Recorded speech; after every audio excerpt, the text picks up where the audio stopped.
people who did their masters in CMI. They studied very fancy number theory courses, and then they ended up getting into some very famous crypto firm, and they are making like six figures in dollars.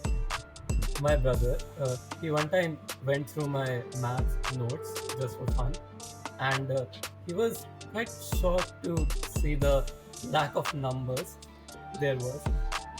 So I mean, yeah, I mean, it's something to wonder as to what are we doing at this point. But I cry a lot, and I can cry in front of like profs and everyone. academia in general is, I feel like, quite harsh. Like you'll work a lot and still won't have results. Like you're not going to make bank using math research. I'm bad at calculations and I'm bad at calculating integrations. Are you asking the right questions?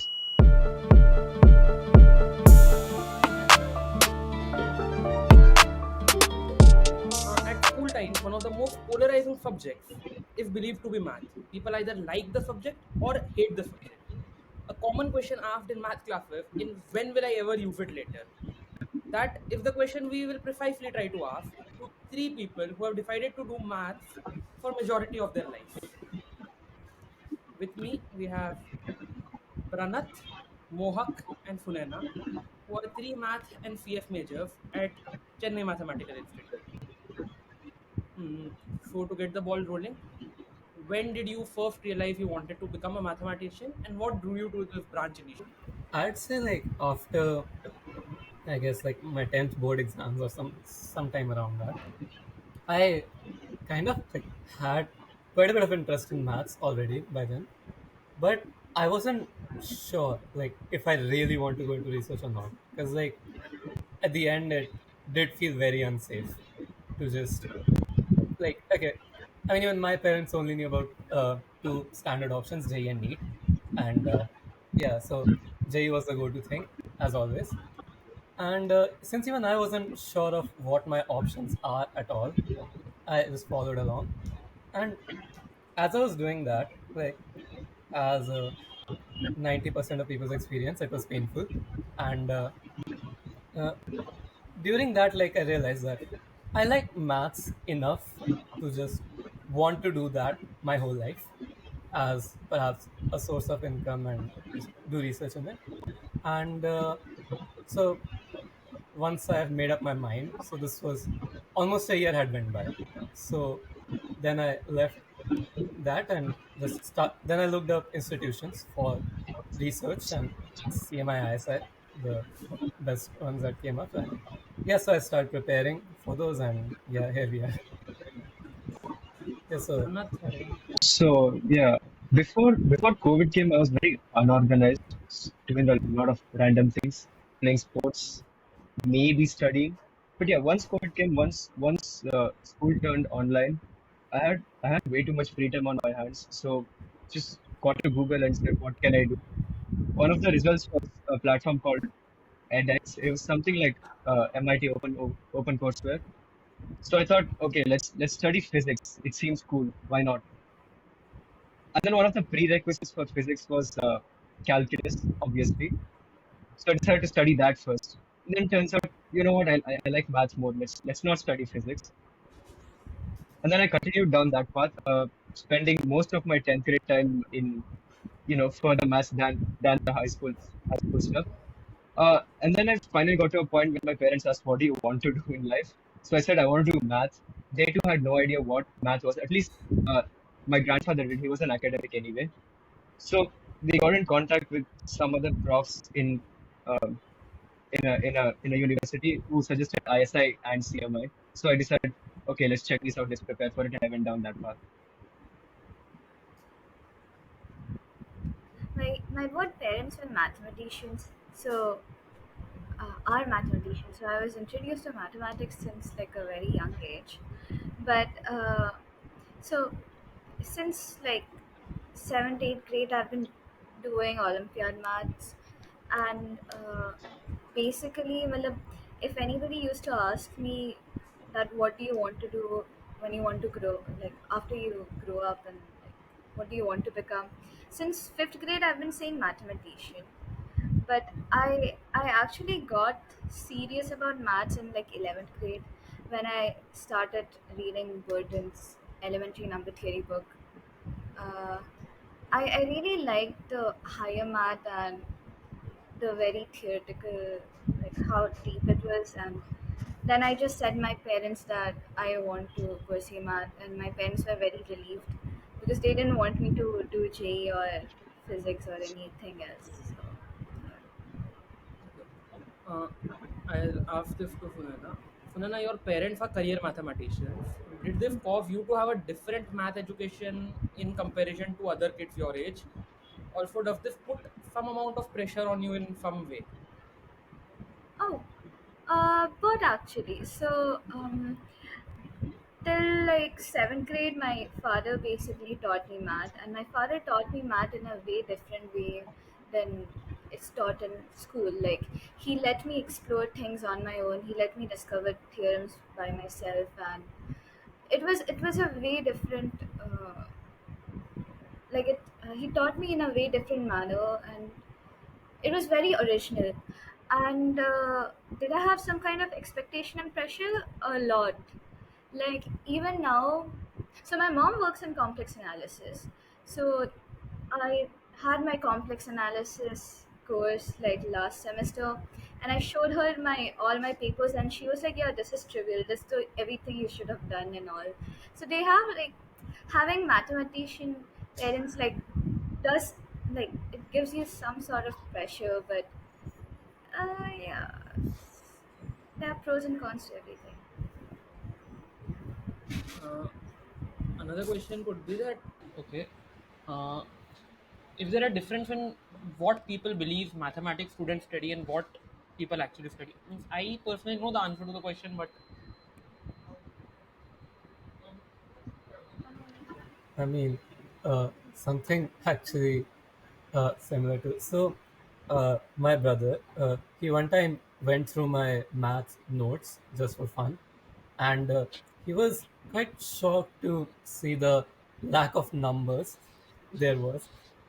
So, I mean, yeah, I mean, it's something to wonder as to what are we doing at this point, but yeah. Um, like yeah, it's much different than what, like, okay, personally, like whatever I expected, like I expected it to be much different when I got in, but not this different. So yeah, for example, like it gets very abstract, which, I mean, I think Sunaina would know better, but yeah, even like um at some point, like there's barely any visualization to what we're doing, and I mean, and without that, it gets much harder to explore them. So yeah, it's quite different.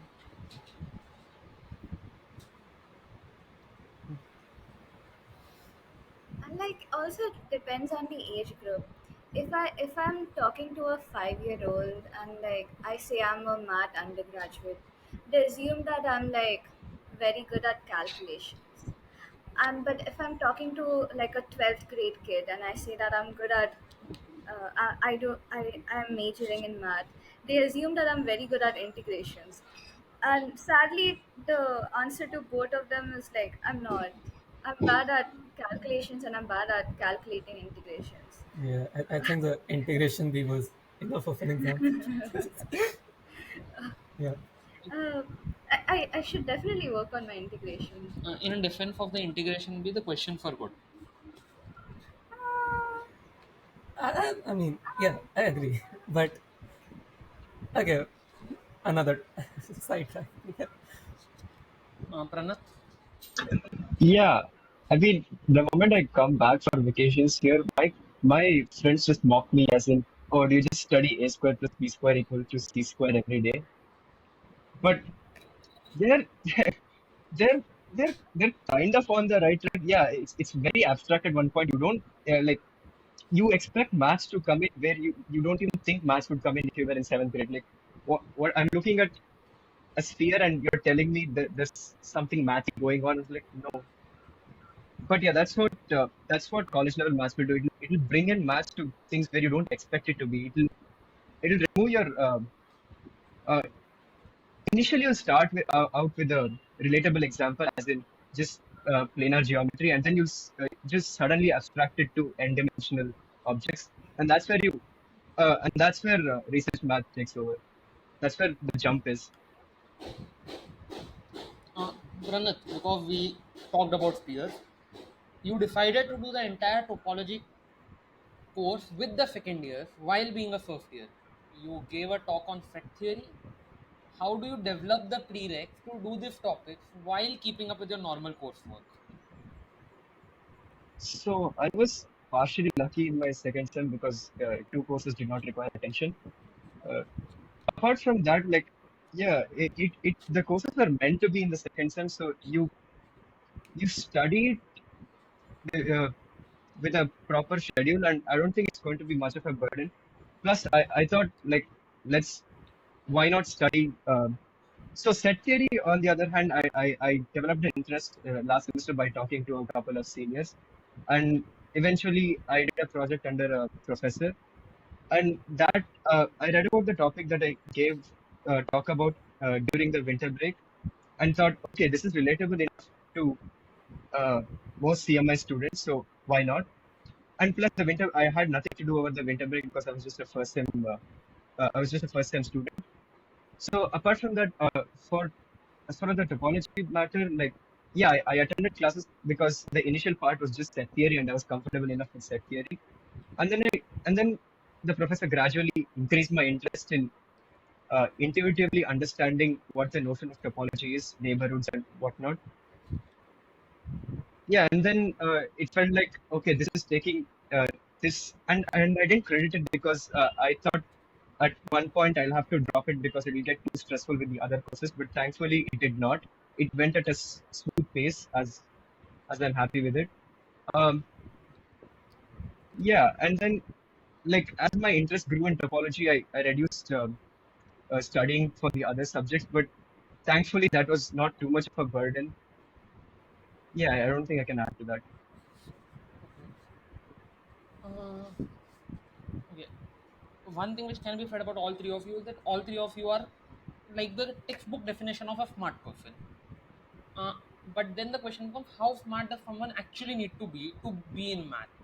Let's say someone is getting a math major option, but they feel that they're not smart enough. So how smart do we really need to be? Oh, you need to define what smartness is then. Like smartness. Uh, Intelligence statistic. Huh? How do you measure that?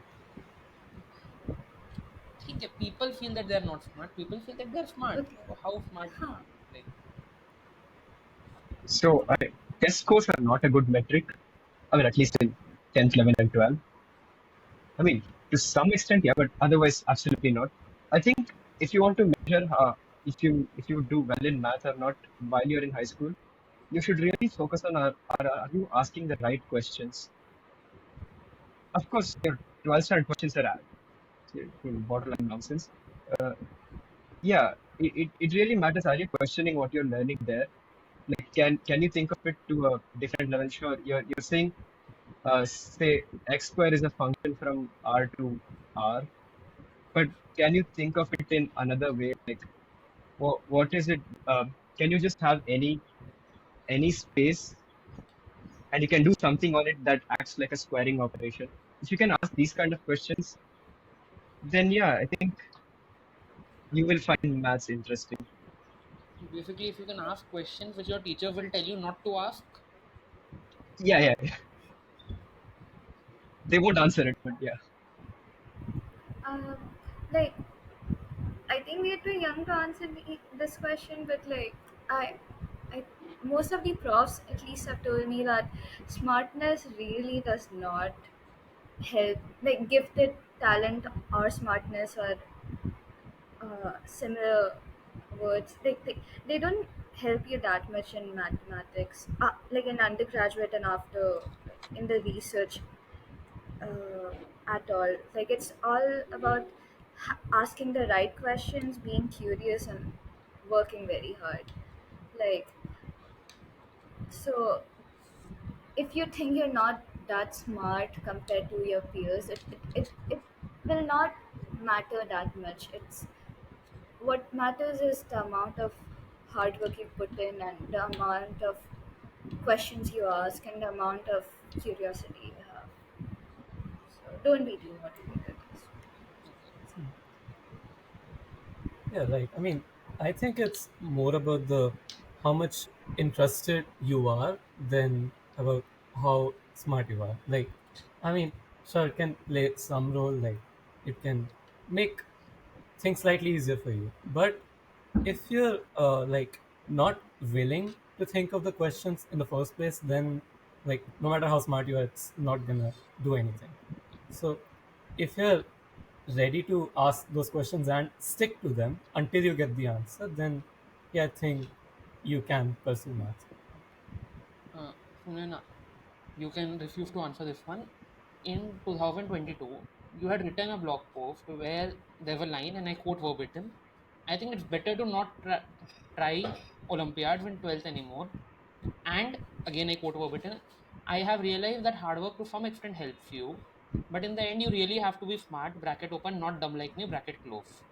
And then Oh next my year, god. you make it to the IGMO team and get a silver medal. Care to comment? Why? Can you tell me which post was that? I will just send it to you on WhatsApp. Uh-huh. Oh my god. I need to know the full context, but I see. I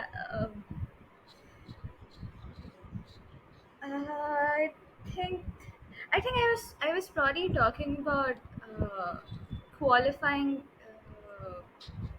So I think this was probably because in 12th grade, HBCSC had made this rule about making all the INMA awardees right, and only they'll select like only the top 6, 12, like the top 12, 12th graders or top 6. I'm not sure. I think they were selecting top 6.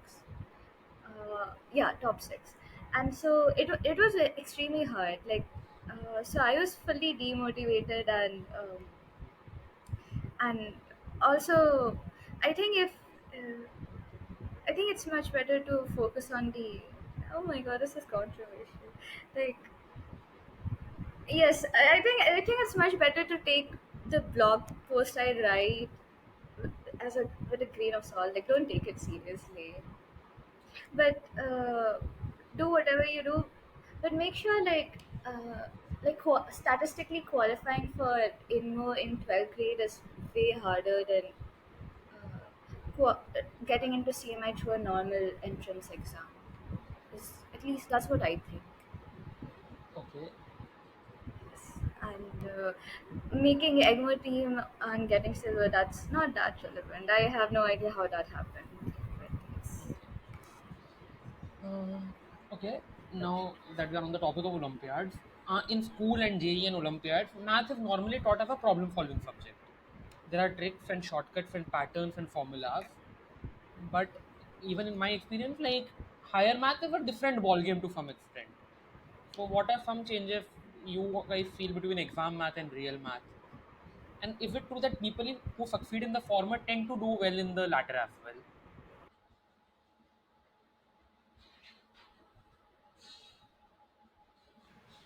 Okay, Hmm. okay, so the first one is that how it's different.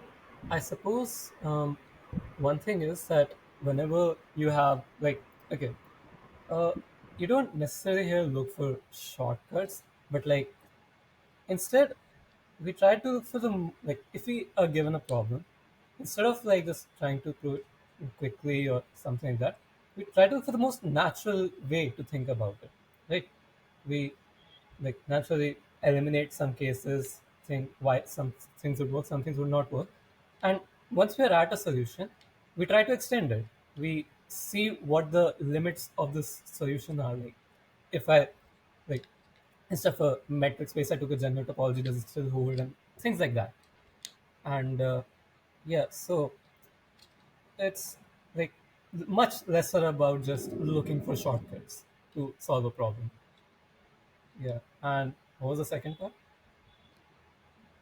Do you think people who do well in the former also do well in the latter? No, I mean, one, I like to believe so. Two is yeah, I don't think that is the case because like I said, it feels much different and it's a whole another ball game. And if you're just good at solving problems quickly and just like okay, just if you're seeing some things repeatedly and then you keep on applying the same things over and over and over again, that's not necessarily going to help you that much. Like, I mean, being familiar with it enough definitely helps, but um, in the sense that you know a bunch of tricks and stuff to solve problems, and you know the extent of it, but if you cannot like develop a natural way of thinking and just keep on repeatedly just know how to apply tricks, like okay, for example, I see a problem, all I know is to do this one thing. If I do not know any further than that, then that's going to be a problem. So I might still do well in Olympiads using the tricks I've learned in Olympiads or J whatever, but still not do that well in research aspects. So that's a whole different game, I think. Yeah. You would also need a lot more patience in research because the solutions don't pop up like you want them to in exams. Like, okay, oh, I have this. You might not even have a trick. You have a general method of solving, but you know the question was meant to be solved in like 5 minutes. So that's not the case with research. Like, it might not end even in 5 years.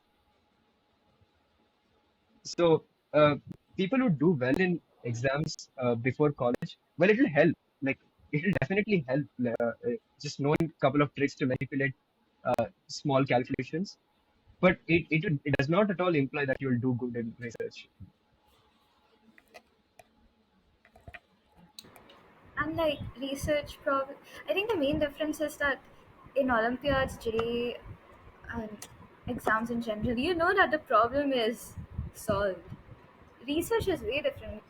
You do not know if the problem is like usually the problem is open, and I think in Olympiads, like there's uh, you at least that's what I used to do is I used to be given a problem and I used to solve it. In research, at least uh, the the work I have like tried, my advisor basically, even if I present a solution, the next question he'll ask is, can you generalize it? Can you do this instead? Can you reduce this proof into a smaller? Can you simplify the proof? So in Olympiads, and I think the biggest contrast is in Olympiads you find if you get a solution, uh, and in research you if you get a solution, I think the next question is, can I get a simpler solution? And if not, why can't I get a simpler solution? Can I generalize? Will I be able to solve the problem? Like, is it solvable? Like, it's very different. And about uh, people who do well in Olympiads and will they do well in research math? No, it's not. They're not related, in my opinion. It's just the people who tend to do well in Olympiad math tend to take math in their undergraduate, and out of them, some of them tend to do good. So there are some decent representation of those people who have done Olympiads in research math, but I think they're not that related. Like if you do not have any medals, it's fine. That does not imply that you'll do a bad research Okay. or vice versa. Uh, from the fact that we are doing this, okay, Mohak, when I invited you, you told me that you advise people to take CS over math and followed it up with choose life over slavery for topics you don't understand. Could you please expand on that? Ah, okay. Interesting statement. I wonder who made that. Um, so the thing is, um, okay, like at least as far as my experience has been in the college, um, like there are two people. Like okay, how many people are there in MSc Maths? I'm not sure, but I, yeah, whatever that was, and I know a total of two people among them. That's it, and yeah, The CS batch, on the other hand, I know a lot of people from like who are in CS there, and yes, and I've seen the contrast that um, like I said that they seem to have a life and stuff. But okay, see, I don't know how this carries in the future, like what the work is like beyond PhDs and stuff. Uh, but okay, I'll say this: like academia in general is, I feel like, quite harsh. Like you'll work a lot and still won't have results. That is, I mean, a common thing. But see, like if none of these discourage you, then I'd say definitely go for maths. And see, if like for example, you're perhaps putting like the same amount of, if not more, amount of effort than, for example, somebody who's pursuing like doctorate or something, like whatever the program is for becoming a doctor. I don't know this stuff, MBBS, but it's called MBBS. Oh, it's called yes, MBBS. yeah, yeah, yeah. Yes, MBBS.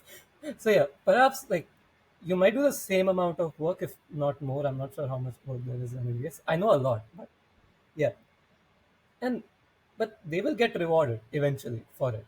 By like, if you become a doctor, you get paid a lot, clearly. And unlike maths, the reward is the process itself. That like you like maths, so um, like I mean, if you don't like maths, then yeah, there's not really a point in doing it. But if you like maths, then that is your reward itself for doing it. There's nothing else, and that is all you need to be happy in. So if you can be happy with just that, then go for maths.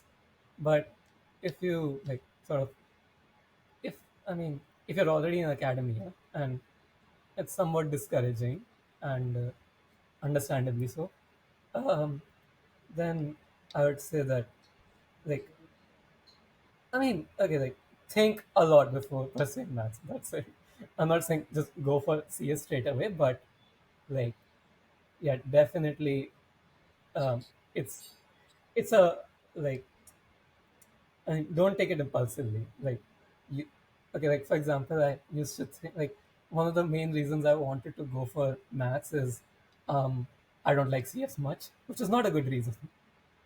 Yeah, but now that like this was me in first semester, which is actually very early to say all this, and like in second semester, like I started doing it, and yeah, I mean I still prefer maths over CS to an extent, because but this time it's not because I don't like CS, it's because I like maths more.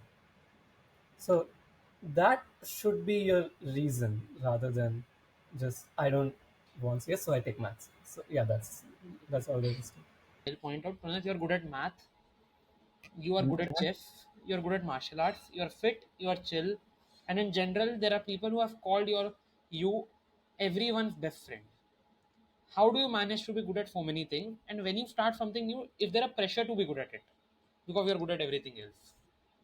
Huh, thank you. That was an unexpected compliment.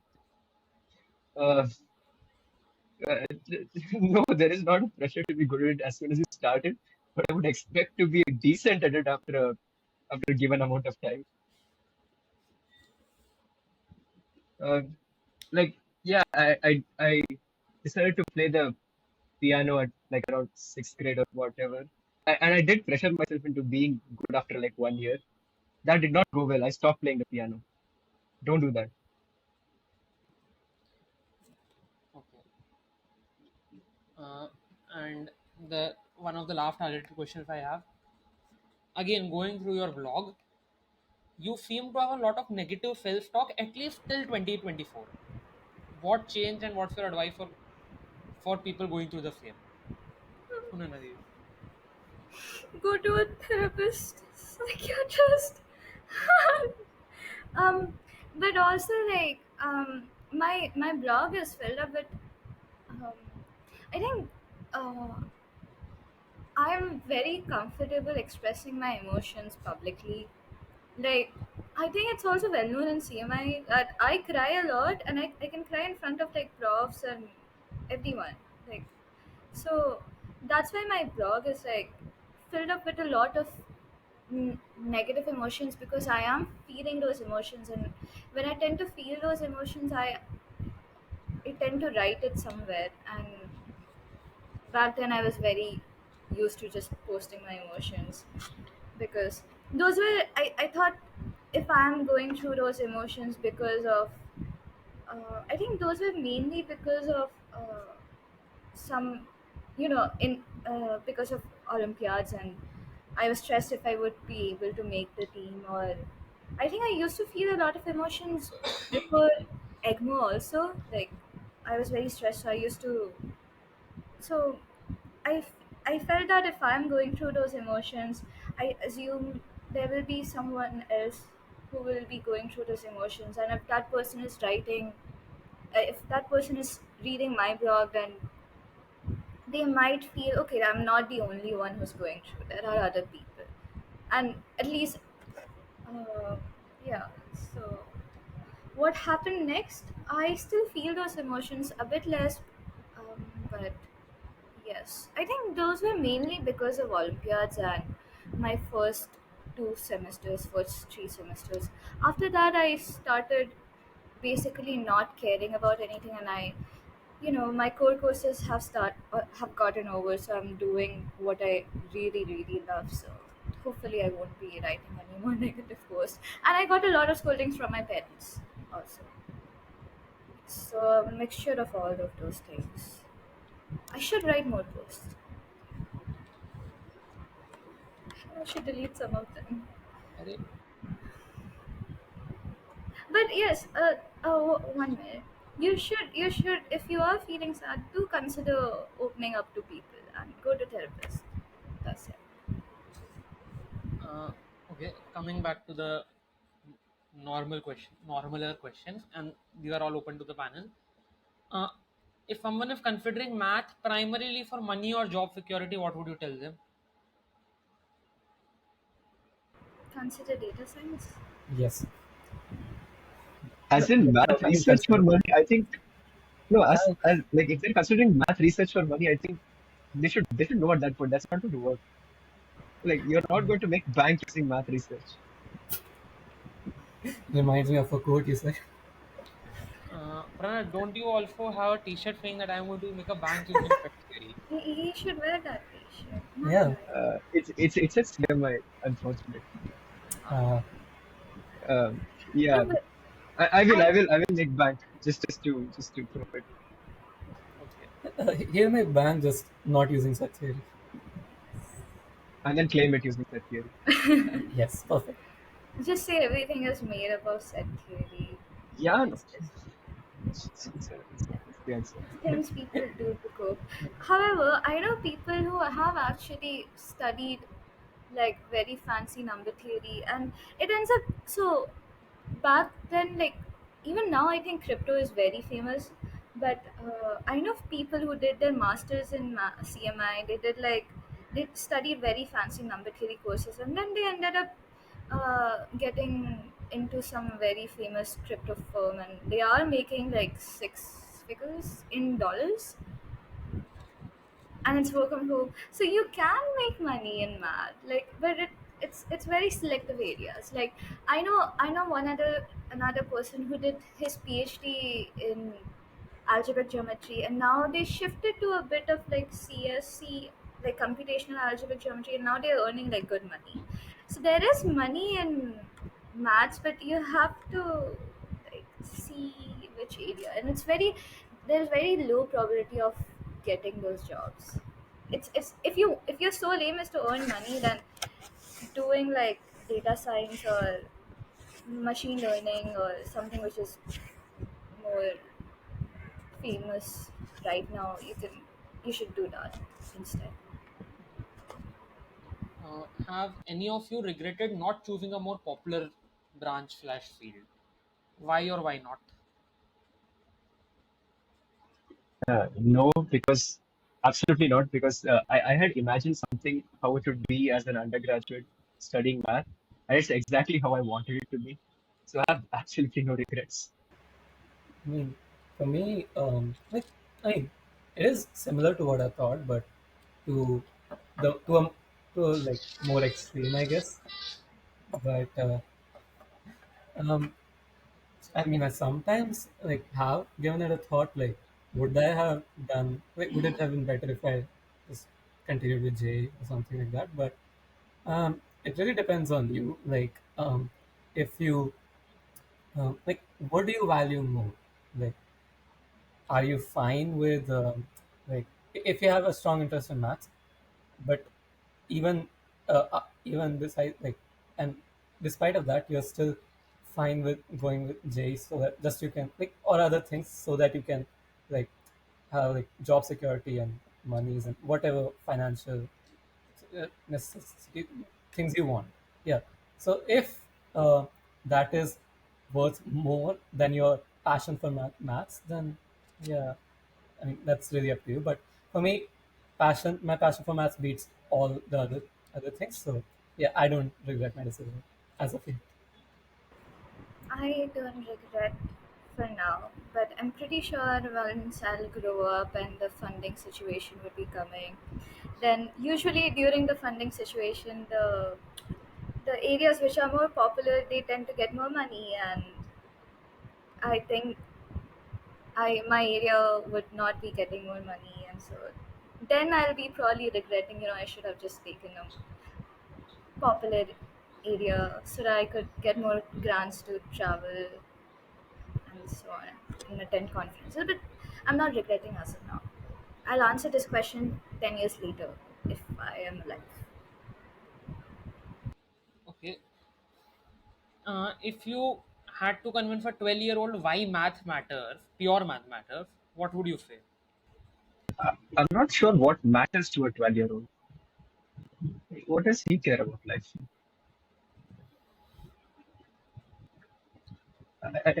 How do you convince him that math?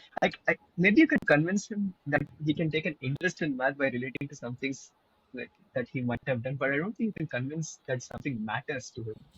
I guess it's about explaining that foundation to something matters because like at 12 years old I don't know what do they even know at 12 years old I don't know.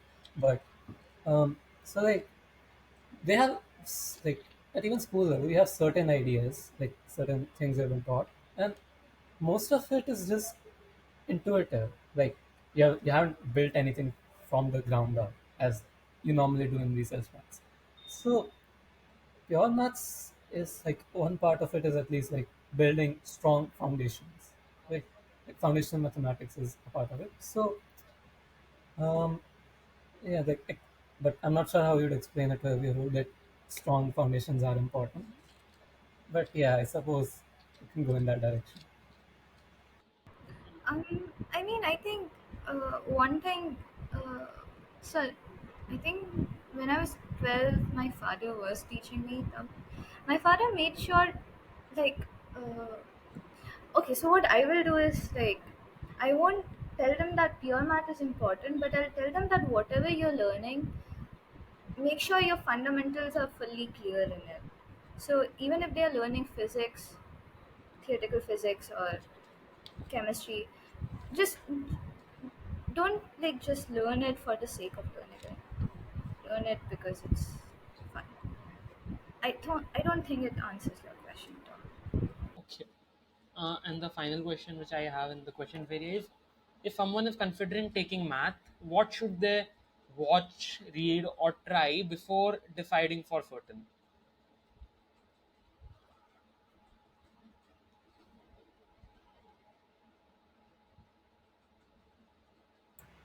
Well, as far as trying goes, I mean, whatever school level maths you have learned, um, one thing is try to question everything if you haven't done that up until now. Um, like why this works for this, like just question basic stuff about whatever you have learned. Like what is it? Like what the foundations of whatever you have learned. And I'd say reading. Maybe you can. Yeah, I think maybe one should try reading some graduate texts before going to just starting college. Um, yeah, like some just basic standard graduate text, nothing too fancy. just to see what it's really like. First of all, like because I think school level books and these books are quite different, like in the sense of reading as well. And yeah, just try doing that. And as for watching, I think like there are multiple videos out there on YouTube you can watch, like with pretty animations and stuff that explains a lot of things. And yeah, like just see them if they really interest you a lot. Like personally for me, like I watched a lot of like I learned calculus from YouTube basically, and it really pulled me in, and that was yeah. So you can try doing that.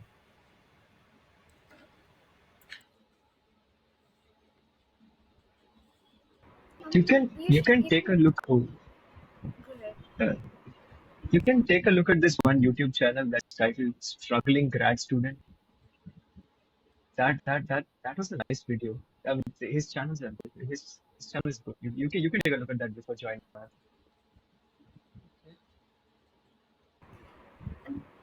So, I mean, you can read like Terence Tow's blog.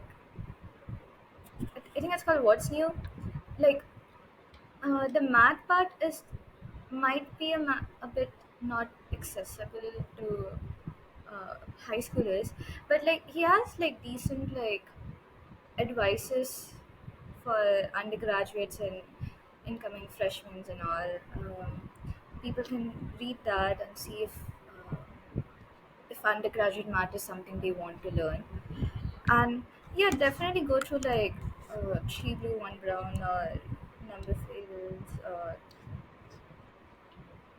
There was one more person whose videos I watched a lot. Trevor Brefitt. No, no, no. He has like a chalkboard and he explains everything there, and he has like multiple courses. Oh, three blue one. No, no, no, not three blue. No, not that guy. Black pen, red pen. No, not black and red pen. Or they solve a lot of integrations. I should definitely check that out more. Like he has a number theory course. He has Yeah, his own topology course. He has Lie It's like algebra. NJ Wildeberger, like the old retired guy. No, he's not retired. He's not retired. He's like Oh, active. He does like he okay. teaches also in a university. James Green. No, oh, you know what? I'll just figure it out right now. Okay. Uh, and I guess okay. one more thing I that I want to I add. normally won't link it. I'll just link this particular person. Ye kaun hai? Hold on. Yeah, one thing I want to add is maybe if you're considering going for this, talk to an undergraduate and clear all the, like if you can, and clear all the doubts that you have, because like it gives you an idea of what it's really like to do maths as research. So yeah, I think that is important to have before. Like I have that and it really helped me. So yeah, you should preferably approach a senior for this. Oh yes, So do we approaching. put? Uh, you were telling the name. Oh yeah, it's called Michael Penn and Math Major. Like the he has two channels. Michael Penn, I think, and Oh, okay. okay, I'm not sure if he has deleted his YouTube channel. I'm not sure, No, no, but no, no, no, no. I think he's there. I saw something by him a few days back. yeah, he has a lot of math content. Yeah, Michael Penn. Okay. And he has like a undergraduate channel too, like where he teaches courses, uh, which is called Math Major.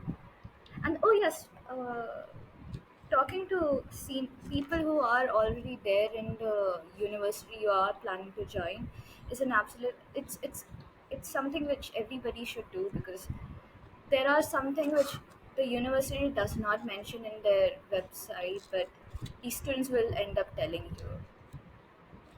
I will provide a link to all three of your Instagram in the bottom, which I normally anyhow do. Wait, by the way, my Instagram account has been hacked. Don't do that. I prefer LinkedIn.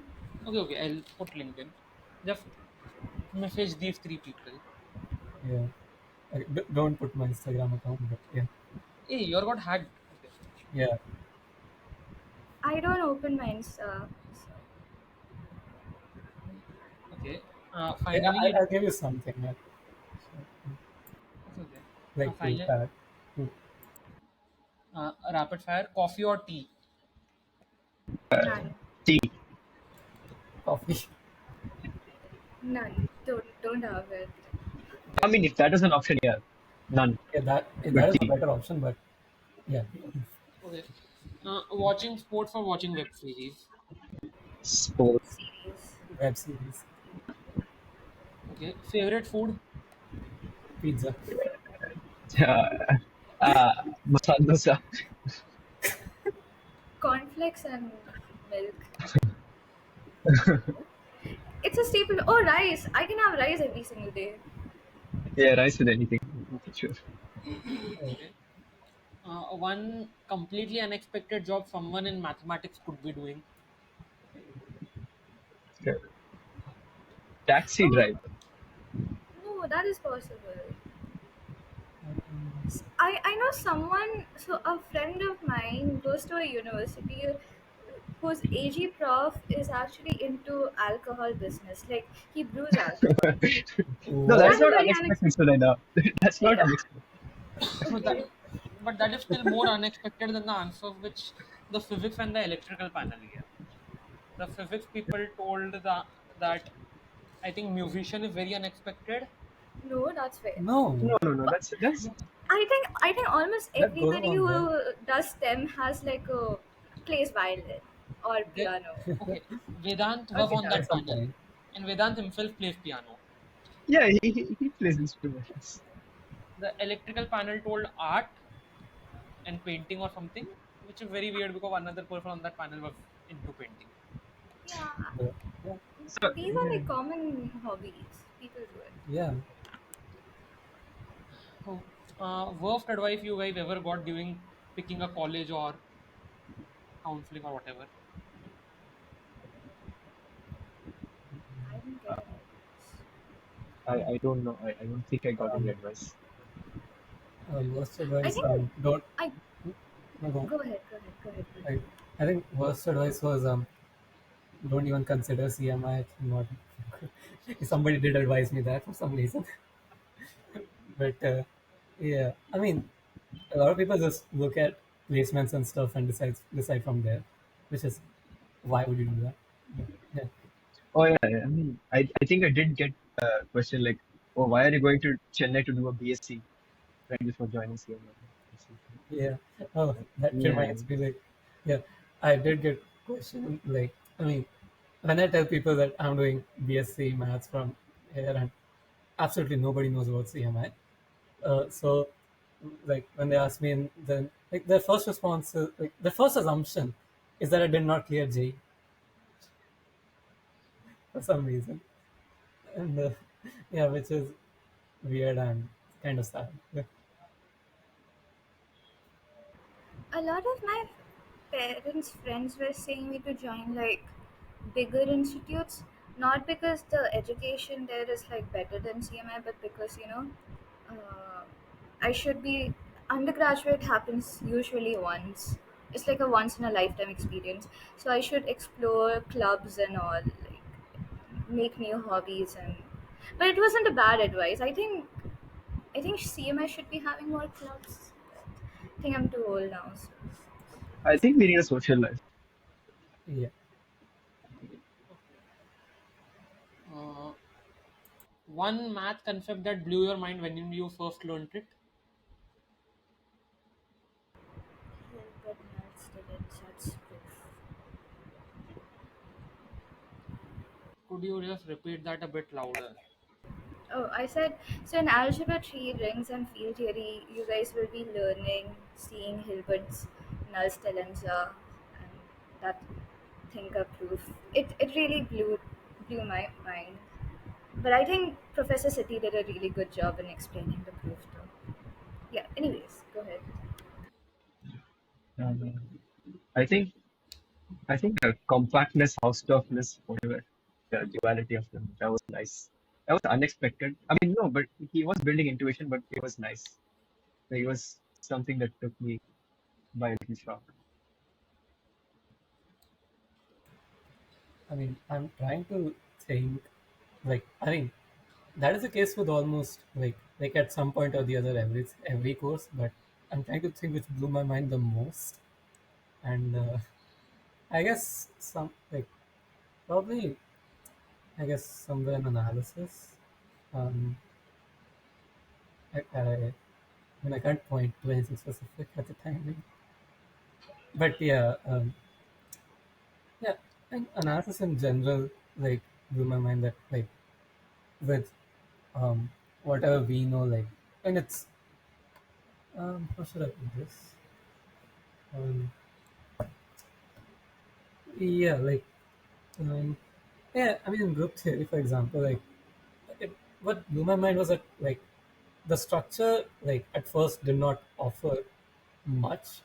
Like it seemed to not do much, but as the like I see the theory and stuff, and somehow you can do way too much with just three properties. And yeah, that is kind of amazing. Yeah. Okay. If you could have dinner with any, if you could have dinner with a mathematician, Oh, dead or alive, who would it be? Lee Brower. That guy did topology until he got tenure and then just switched to intuitionistic logic. Is this the person who did our Brouwer 6 point theorem? Yeah, the same guy. Oh, okay. I'd say Cantor. Because like I mean, he went to an asylum before he died. So I just want to know what kind of ideas such a person has about maths. Okay.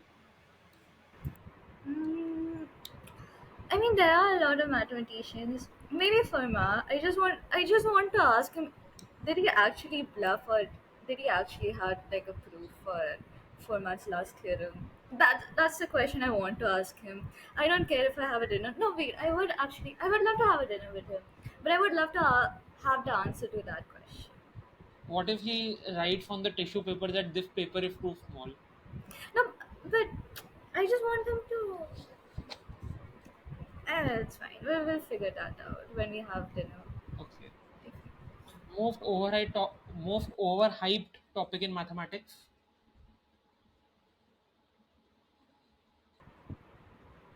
I have an answer to that. You can say it. If it is too controversial, I just cut. Oh, okay, okay. Um, algebraic geometry. More overhyped. I don't like calculus, so calculus. I mean, yeah, honestly, calculus like I felt it was quite overhyped. Yeah, it's good, but overhyped. Yeah, Okay. Most underrated topic.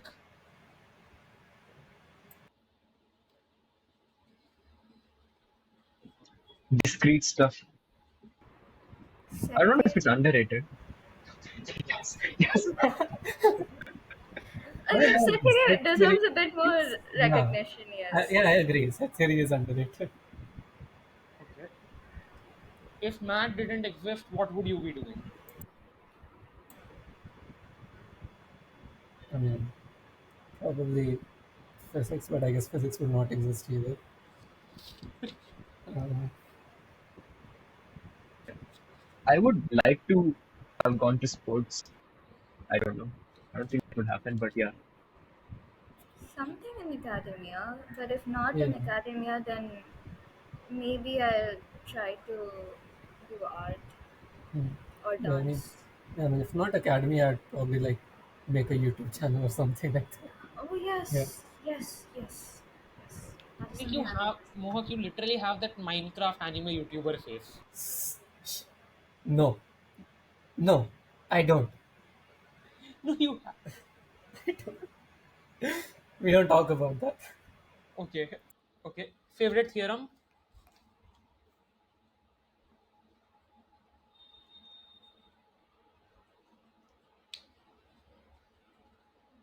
Since I talked about Fermat's, let's go with Fermat's little theorem. It's used almost everywhere.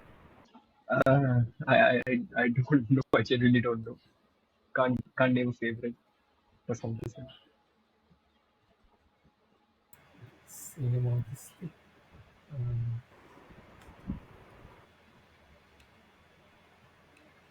I mean, I guess I like Bolzano by stress theorem. Some, not for some reason. I mean, I was in first sem, but yeah, I wouldn't call that my favorite now. Okay. Okay. Uh, Final question. Math in one word.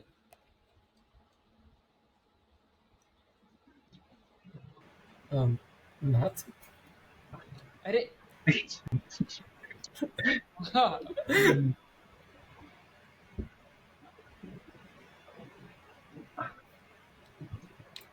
It's like friction, you know. It can burn you sometimes, but it's there. It's good. Okay.